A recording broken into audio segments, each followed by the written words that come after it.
the key to the first floor. The heavy oak door clicked shut, and for the first time in 20 years, Saeed heard the sound of absolute silence. It wasn't the silence of an empty room, but the silence of a new beginning. He stood in the center of his studio apartment, surrounded by cardboard boxes that reached his waist. In his palm, the cold metal of his very own house key felt heavier than it looked. The sunlight streamed through the window, highlighting the dust motes dancing in the space that was now entirely his to fill. Independence, Saeed quickly discovered, tasted a lot like slightly overcooked noodles.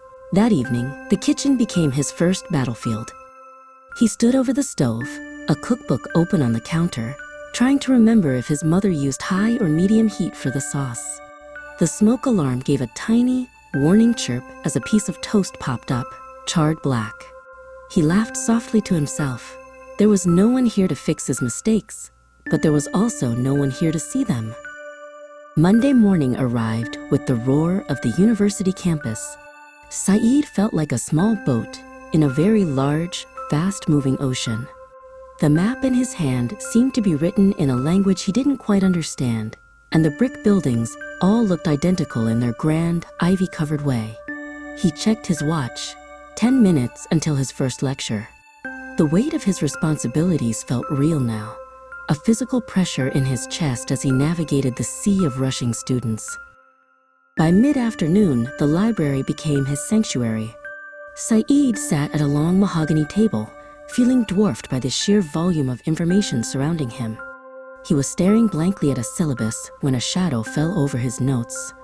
A student named Idris, who looked a few years older and much more composed, leaned over. He didn't offer a lecture. Instead, he simply slid a bright orange highlighter towards Saeed and pointed to the section on office hours. Idris stayed for a while, showing Saeed the digital systems the university used to track assignments. They sat side by side, the veteran student and the newcomer, breaking down the overwhelming semester into manageable, bite-sized pieces. "It's not about doing everything at once," Idris whispered, his eyes crinkling in a friendly way. "It's about knowing what to do next." Saeed felt the knot in his stomach loosen just a little. Life, however, wasn't just about books. It was about the things Saeed had always taken for granted, like clean socks. Tuesday night found him in the basement laundry room, staring in horror at a washing machine full of pink-tinted water. His favorite white university t-shirt was now a soft shade of rose, thanks to a stray red gym towel. He sat on a plastic chair, watching the machine spin, realizing that adulthood was a series of small, colorful accidents. Wednesday was the test of the budget.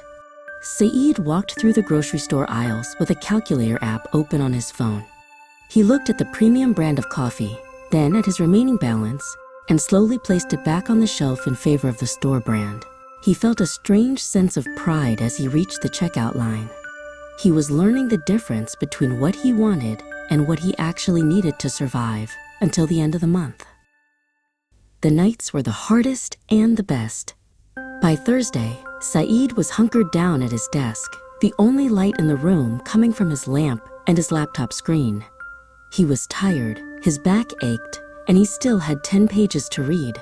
But as he typed the final sentence of his first reflection paper, he realized he wasn't waiting for someone to tell him to go to bed. He was the master of his own time, even the exhausted parts of it. On Friday evening, his phone buzzed with a video call from home. Seeing his parents' faces on the small screen made his heart ache with a sudden wave of homesickness. They asked about his meals and his classes, their voices full of the familiar worry he had once found annoying. But as he showed them his organized desk and his mostly clean kitchen, he realized he didn't need them to catch him anymore. He just wanted them to see how well he was flying. Saturday evening found Saeed on his tiny balcony, watching the city lights flicker to life. He wasn't the same person who had walked through that door on Monday. He was a student, a cook, a laundry runner, and a budget manager. He took a deep breath of the cool night air, feeling the weight of the key in his pocket once more. It wasn't just a key to an apartment anymore. It was the key to the man he was becoming.